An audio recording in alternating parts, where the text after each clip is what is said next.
Hola chicos, ¿cómo están?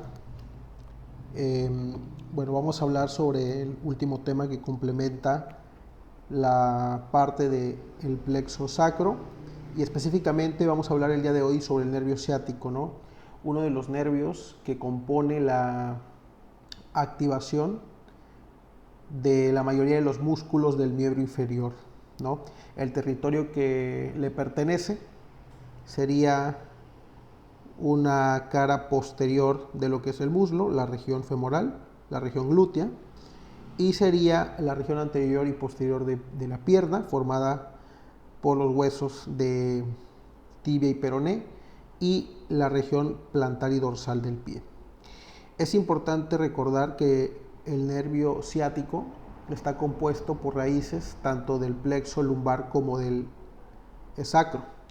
Habíamos encontrado en la literatura que el plexo lumbar estaba constituido por raíces de L1, L4 y el plexo sacro de S1 a S4, aunque la raíz L5 también tenía por ahí una conexión con el plexo sacro.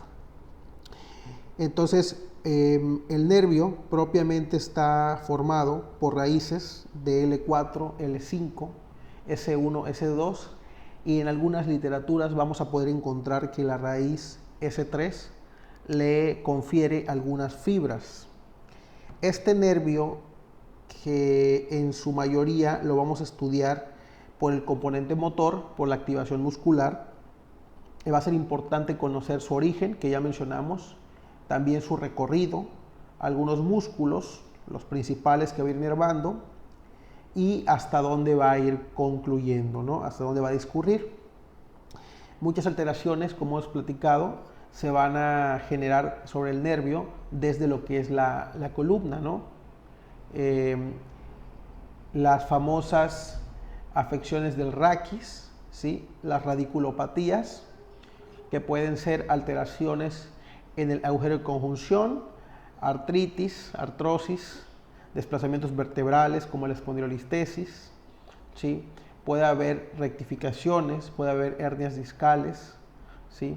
Que pueden haber desplazamientos importantes de otras estructuras, inflamaciones de los tejidos periarticulares, como serían algunos ligamentos, algunos tendones o músculos que pueden espasmarse, ¿verdad? También tumores, entre otros. Eso hablando del origen del nervio, que sería en una región lumbo sacra, ¿verdad? Aquí podemos ver desde la parte anterior, ¿sí? Desde una vista antero superior a nivel de la pelvis, podemos ver cómo se origina el nervio. Este nervio entonces, chicos, va a discurrir por la escotadura ciática mayor, que está aquí, y finalmente se va a ir inferiorizando por detrás y un poquito medial a la cadera, a la articulación de la cadera. De esta zona se van a desprender algunos otros nervios, como el famoso nervio glúteo superior, que es el que ahí estás intentando señalar. Este nervio va a estar constituido también por raíces aproximadamente de L5, S1, ¿sí? Por ahí, que va L4 puede ser, pero es L5, S1 más que nada. Vamos a tener inervación de lo que es el glúteo medio, el glúteo menor, el tensor de la fascia lata. Sabemos que hay inserciones laterales a este nivel. Y también vamos a tener a un famoso nervio glúteo inferior, que estaría inervando a el famoso glúteo mayor, ¿sí? Las raíces más o menos son similares y ellos estarían movilizando la cadera lateralmente, extendiéndola y rotándola también. Hay algunos músculos rotadores externos, como el gémino superior, gémino inferior, que ahora vamos a ir platicando, el cuadrado femoral, ¿verdad? El obturador interno y externo, que van a generar rotaciones externas de la cadera. Entonces, ellos van a recibir, muchos de ellos, inervación de lo que es nervios del plexo sacro también, ¿no? Porque es en la cara posterior de la cadera y el muslo. Bueno, regresamos al ciático. Cada vez que el ciático va a descender, va a ir yéndose por detrás de lo que es el fémur. El día de hoy sabemos que en la parte posterior del fémur vamos a tener en mayor medida a los tres isquiotibiales o isquiosurales propiamente dicho, que serían los músculos de lateral a medial, el bíceps femoral, el semimembranoso y el semitendinoso, ¿no? Son músculos que van a originarse de la escotadura, de la tusa isquiática, y van a llegar a lo que es la cara posterior del tercio superior de tibia y de peroné en la cabeza también, la estiloides. Van a ser extensores de cadera y flexores de rodilla. Una vez que el nervio ha inervado los isquiotibiales, va descendiendo hacia el tercio inferior en la cara posterior del fémur y se va a bifurcar generando el ciático popliteo interno y el ciático popliteo externo antes llamados. Ahora sabemos que la región que está bien interna y posterior corresponde a la del nervio tibial. El nervio tibial es quien va a discurrir hacia abajo y siempre posterior por detrás de lo que es la pierna, ¿no? Este nervio inervaría músculos como el sóleo, como los gemelos, como el flexor largo de los dedos, el flexor largo del dedo gordo, el tibial posterior, por poner algunos ejemplos. La bifurcación, el nervio que se bifurca lateralmente, que es uno de ellos, se llama peroneo común, y este se va lateral y luego se vuelve anterior, debido a que se divide en un nervio llamado peroneo superficial y otro profundo. El peroneo profundo es la región del nervio que va a inervar a músculos peroneos laterales, largo, corto, anterior, y va a inervar a los músculos tibial anterior, extensor largo de los dedos, extensor del largo del dedo gordo, ¿verdad? Del primer ortejo, y de ahí cada uno en su seguimiento inferior y dorsal se convertirá el peroneo profundo en el nervio dorsal del pie. Mientras que el tibial, al seguir descendiendo hacia una región más inferior, va a ingresar por el túnel del tarso y se convertirá en el nervio plantar medial y plantar lateral, que van a inervar a todos los músculos intrínsecos de la planta del pie, no todo el flexor corto de los dedos, el flexor corto del dedo gordo, el aductor, el abductor, ¿verdad? Que van a estar manejando toda la cuestión de la bóveda plantar y el movimiento de los dedos, la postura. Estos últimos nervios van a estar conformados propiamente. El nervio peroneo va a llevarse a las fibras L4 y L5 principalmente. No por nada los dermatomas que van a estar dibujados en la parte anterior en el mapa van a obedecer a un L4, a un L5 más o menos, y finalmente a un S1 bien lateral. El S1 y la raíz S2 van a pertenecer en mayor medida al nervio tibial, que sí tiene parte de la raíz L5, que es bien lateral. Lo vamos a dibujar aquí, una raíz en la sensibilidad bien lateral que se va anteriorizando, y dos raíces que son bien posteriores. La S1, que abarca la parte dorsal del pie y parte plantar lateral, y la parte posterior del pie y la parte medial de la planta. Entonces, S1 y S2, como parte de los dermatomas, están inervando la planta del pie. Cabe mencionar que estos nervios tienen de fibras tanto sensitivas como motoras. Algunos en su mayoría son motores, ¿no? Y por eso van a inervar a los músculos mencionados. Lesiones en el ciático desde el origen van a poder generar alteraciones en la musculatura. Vamos a poner un ejemplo: alteraciones a nivel de la columna en alguna raíz importante, como sería L5-S1, las famosas hernias discales son más comunes en los niveles L4, L5, L5-S1, generan alteraciones a nivel ¿de quién? A nivel del dedo gordo, por ejemplo, del primer ortejo, en la zona que corresponde a quién, pues al famoso dermatoma, ¿no? ¿Por qué? Porque el nivel así lo explica. Si un nivel en la columna se lesiona, seguramente el nervio al discurrir, la zona sensitiva que corresponde a L5, estará afectada en cuanto a sensibilidad, probablemente, ¿no? Podrá tener disminución de la sensibilidad, podrá tener ausencia de sensibilidad. Eso correspondería a la severidad de la compresión o del daño de la inflamación que impida la conducción nerviosa en la raíz L5. ¿sí?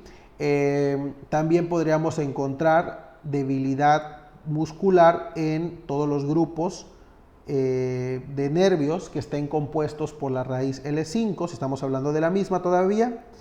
Y también sabemos el día de hoy que además de la sensibilidad, el famoso reflejo aquíleo, que es el constituido a este nivel por el músculo, por el tríceps ural, el tendón Aquiles, es un reflejo osteotendinoso para valorar el arco reflejo, ¿no?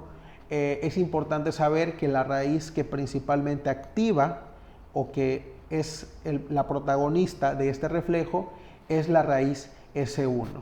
Entonces, alteraciones del plexo sacro y del nervio ciático que tengan que ver con niveles más inferiores, niveles de L5, S1, S2, probablemente tengan que cursar con la exploración de este reflejo, ¿sí? Entonces, más o menos esta es la dinámica del recorrido. Ahora vamos a hablar un poquito sobre la musculatura de nuevo para ir teniendo más referencia. Aquí, por ejemplo, vamos a tomar en cuenta, vamos a ver si ocultamos la fascia. La fascia, muy bien, que aquí nos presenta ya el programa de nuevo, importantísima, cada fascia que recubre al grupo muscular. Bueno, el nervio ciático, vamos a quitar al glúteo mayor, que es inervado ¿por quién? Por el nervio glúteo inferior, ¿verdad? Tenemos al glúteo medio, ahí, que es inervado por el nervio glúteo superior, al igual que el glúteo menor, músculo, y al tensor de la fascia lata, también, que sería músculo, ¿no? Tenemos al piramidal también, que va a estar inervado por el ciático, alguna raíz por ahí. También existen literaturas que hablan sobre el nervio piramidal, que emerge del mismo nervio ciático. Vamos a tener aquí al ciático bien ilustrado. Si se dan cuenta, se pierde a nivel profundo de los isquiotibiales y lo volvemos a rescatar un poquito a nivel de la fosa poplitea, cerca de ella. El nervio se bifurca aquí, se vuelve superficial de nuevo. Tenemos al bíceps femoral, cabeza larga, cabeza corta. Tenemos al semitendinoso, que es más medial, y al semimembranoso. Y vamos descendiendo, vamos descubriendo que el nervio tibial posterior, ese es el cutáneo. Vamos a ver al tibial posterior, que está un poquito más profundo. Aquí vamos a poder encontrar, miren cómo inerva a cada gemelo correspondiente. Tenemos en la profundidad el sóleo, tenemos en la profundidad a otros músculos flexores que corresponden a la flexión plantar del tobillo y la flexión de los dedos, como podrían ser el flexor largo del dedo gordo. Tenemos por allá el flexor largo de los dedos, tenemos al tibial posterior, el potente tibial posterior. En la rodilla no podemos descartar, bueno, aquí tenemos el plantar delgado, que no está en todos los seres humanos.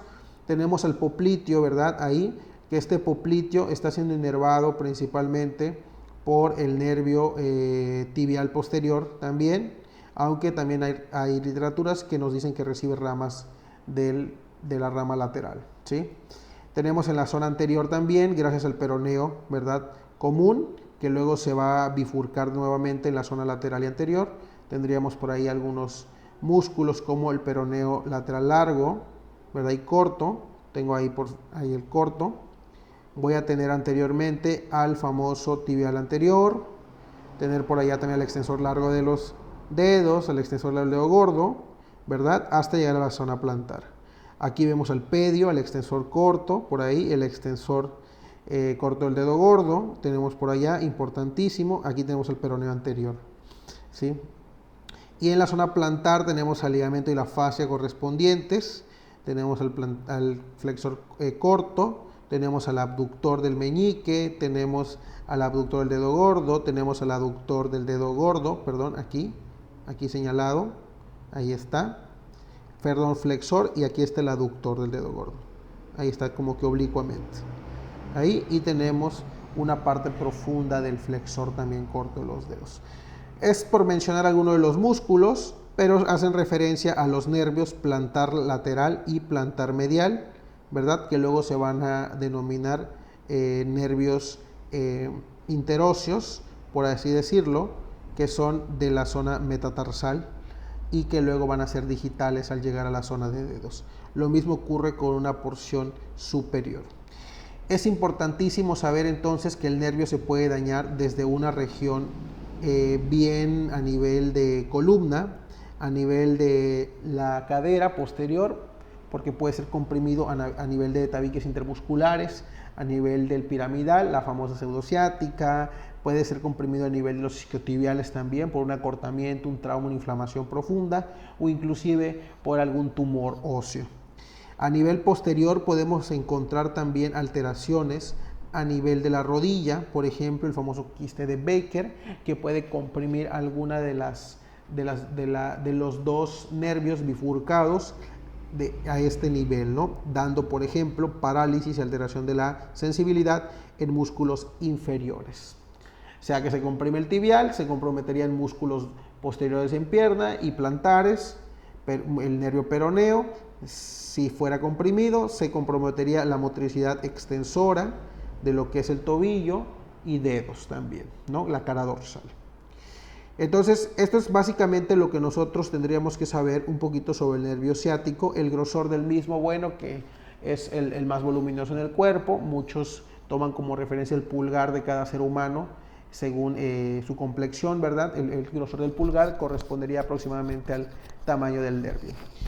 Esta información la podemos encontrar en libros de neuroanatomía como Manter y Gatz, Snell. Podemos buscar algún artículo correspondiente sobre la ciática.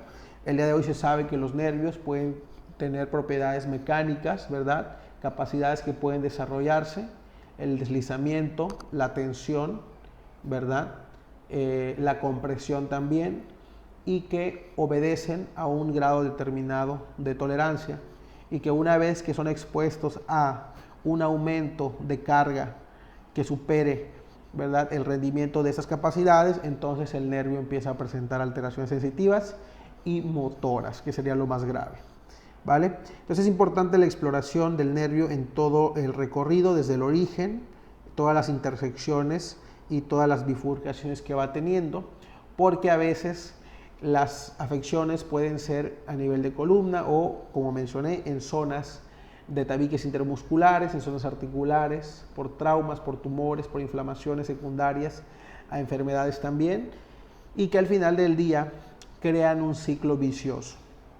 Bueno, espero que les haya gustado el video que culmina como tal con el estudio del nervio ciático, que es uno de los más importantes para el miembro inferior. Un saludo.